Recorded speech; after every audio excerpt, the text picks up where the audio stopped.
tem uma frase latina famosa e eu quero saber o que você acha dela. Porque aí eu vou querer entender como você entende o fenômeno religioso. Primus timor fecit primum Deum. O primeiro temor fez o primeiro Deus. E de trás para frente, então, nada temer, não havendo nada temer, não há Deus. Eu disse lá no comecinho da nossa conversa, né, que a religião nasceu do quê? Nasceu da ignorância, de você não entender o mundo, de você não entender como as coisas funcionam, né? Um pouco isso. Por isso que se acreditou há muito tempo que com o desenvolvimento do mundo moderno e da ciência, do conhecimento moderno, a religião pudesse fraquejar, pudesse se tornar uma religião, pudesse tomar uma instituição desnecessária. Na prática, ela vem se tornando isso, né? Porque se você computar as estatísticas, você vai ver que a religião que mais cresce no mundo é a não religião. O setor que mais cresce no mundo é o setor dos não religiosos. Ou às vezes daquele cara que não... Ele tem uma crença, mas ele não tem uma religião organizada, não tem uma igreja, que a gente chama de os desigrejados, né? Os que acreditam em Deus, coisa e tal. Tem uns que acreditam em Nossa Senhora, outros não, porque não tem uma regra, né? O desigrejado não tem regra, mas ele não segue uma religião. Então, uma coisa é você ter uma crença no outro mundo, mas isso não é suficiente para você fazer parte de uma religião. A tua religião tem que ter um grupo que se reúne de um jeito ou de outro, que realiza certos ritos ou não, né? Agora, a religião tem essa vantagem, né? De que ela te dá respostas para tudo, para a vida, para a morte, para a doença, e cada uma dá uma resposta diferente. Meu último livro infanto-juvenil, meu último não, né? Meu mais recente. O mais recente. Que se chama A Morte e o Menino Sem Destino, que foi o meu último lançamento. Meu último não. O mais recente lançamento infanto-juvenil da editora Companhia das Letras, é um livro em que eu procuro mostrar o que é a concepção de mundo, de vida e de morte segundo as religiões afro-brasileiras, que é uma coisa completamente diferente, por exemplo, da concepção católica, da concepção evangélica, da concepção kardecista, né? Ou seja, você vai ter respostas, sim, né? Mas essas respostas, elas serão diferentes para cada religião. Por isso que a religião, quando todas elas estão expostas e quando você tem a liberdade de expô-las todas para que as pessoas possam escolher, né? Que é o que a gente chama de um mundo secularizado, né? Não tem uma religião imposta, cada um tem o que quer. Se não quiser, também não tem, né?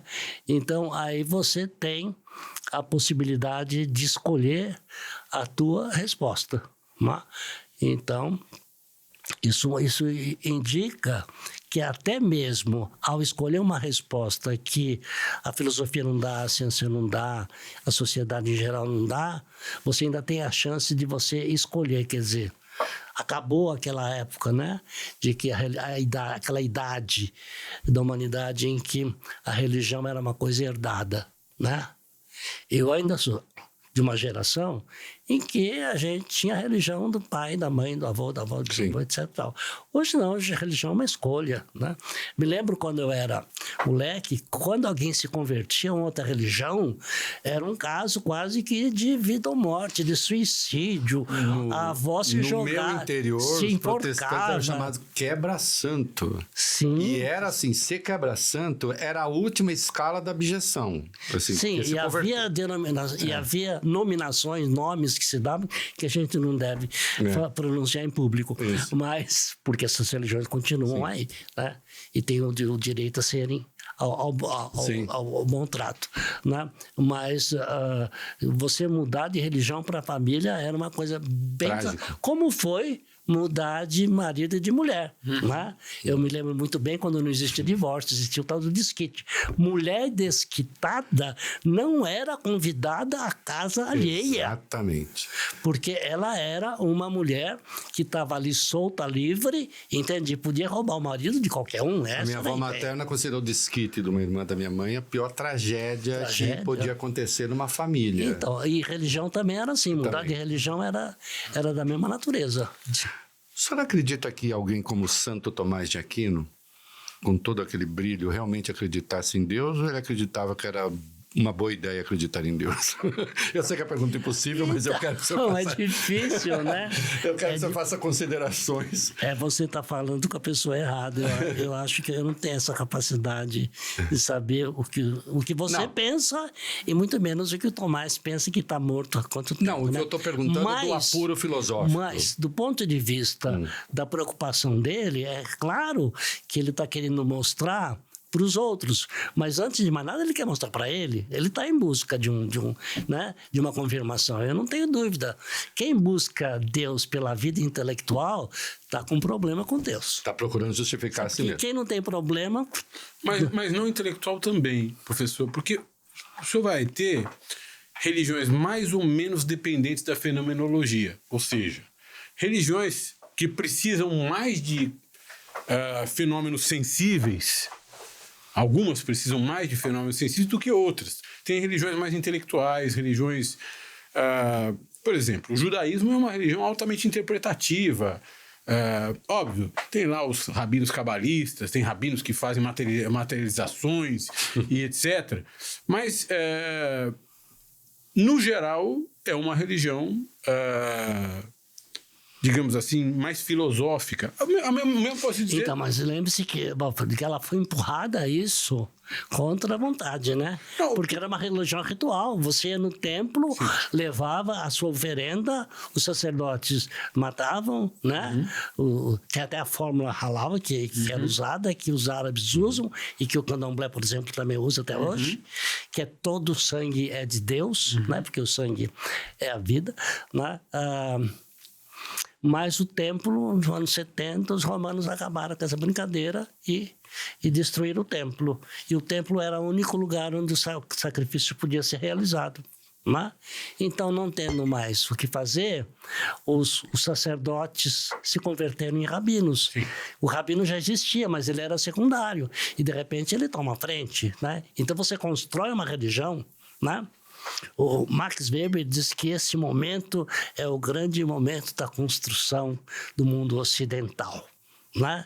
Quer dizer, é o momento em que você começa a praticar de fato, né, a exploração intelectual no interior da própria religião, porque a religião era um fato dado como certo e pronto. Né?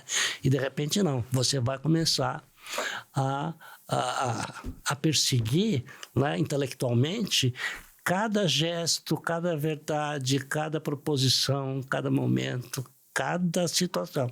Né? Isso daí para nós é um começo de um outro mundo, praticamente. Né? Quer dizer, o senhor fala então, na verdade, da organização da religião como uma dimensão... intelectual administrativa. Exato. Talvez mais intelectual que administrativa. No catolicismo, talvez Paulo, por exemplo, que começa a organizar as coisas, que até ali era meio... Isso no cristianismo. No cristianismo, sim. né? Isso. Sim. Aí tinha uma briga toda, né? a turma dos irmãos de Jesus, né? Que dominavam no templo. Isso. E aqueles outros que eram os outros, os apóstolos, né? Isso. E os apóstolos saíram ganhando porque a turma, os irmãos de Jesus, eles foram destruídos, o templo acabou, eles deixaram de existir, né? Porque por eles o cristianismo seria uma vertente do judaísmo, né? Uma reforma do judaísmo, uma mudança cultural de uma religião já muito tradicional. E não para os gentios. Não para os gentios.